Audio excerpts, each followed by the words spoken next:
meninggal dunia. Ya Allah, ya Robbi, ini lagi berserakan banget. Meninggal.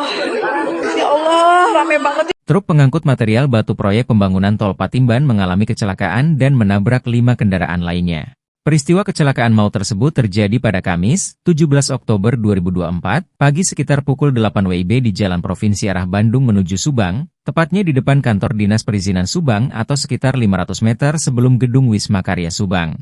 Selain menabrak 5 kendaraan, kecelakaan maut truk monster pengangkut material proyek itu juga menabrak 1 unit becak dan motor. Imbas dari kecelakaan ini menelan korban mencapai 10 orang, 2 orang tewas diantaranya tukang becak dan tukang ojek yang sedang ngopi di warung. Berikut identitas 2 orang meninggal dalam kecelakaan maut truk pengangkut material batu proyek pembangunan Tol Patimban. Roni Gunawan 66 tahun, seorang tukang becak, warga Jalan Ayani Gang Burangrang RT 004 RW 002 Kelurahan Pasir Kareumbi Kecamatan Kabupaten Subang.